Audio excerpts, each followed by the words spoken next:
So this is my version of the story by H.P. Lovecraft titled The Cats of Ulthar.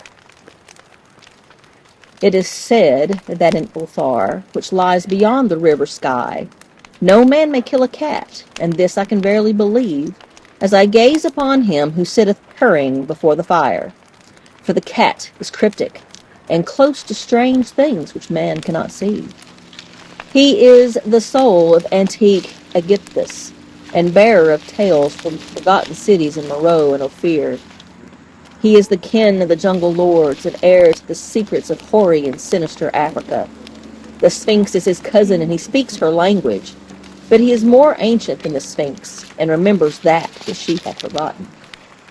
In Ulthar, ever before their leadership forbade the killing of cats, there dwelled an old man and his wife who delight to trap and slay the cats of their neighbors. Why they did this, I don't know. But sometimes at night, from deep within the forest, sounds from their hovel would emit that sounded horrific and menacing, and the villagers were so afraid that they kept their cats indoors at night, hoping that the old man and his wife would not catch their beloved pets. For the people in the village feared the old man and his wife. One day there appeared a caravan of strange wanderers who entered Ulthar. Dark wanderers they were, unlike anything that anyone had ever seen before. And they brought items for sale and goods and stories and tellings such that the people of Ulthar had never heard of before. And there was one young boy in this caravan. He had no father or mother, but only a tiny black kitten to cherish. This is all that he had in this world, this small, furry thing to love and to hold. And so the boy from whom the dark people called Menace, he smiled more often than he wept as he held close his dear and beloved kitten on the steps of the oddly painted wagons. Well, on the third morning of the wanderer's stay in Ulthar, the young boy couldn't find his kitten, and as he sobbed aloud in the marketplace, certain villagers told him of the old man and his wife, and of sounds heard during the night. And when he heard the words of the villagers, he fell to his knees, and he stretched out his arms to heaven, and he prayed in a tongue that nobody in the village could understand. And in this language that no one could understand, he seemed to pour out his heart in appeal to some unseen deity. And exotic shapes seemed to form in the sky in response to his prayers. Well, that night the wanderers left Ulthar, and they were never seen or heard of again. The householders of the village were very troubled when they went home that evening, because as they were going into their homes, they noticed that each hearth was missing the most familiar of felines. Their cats were nowhere to be found.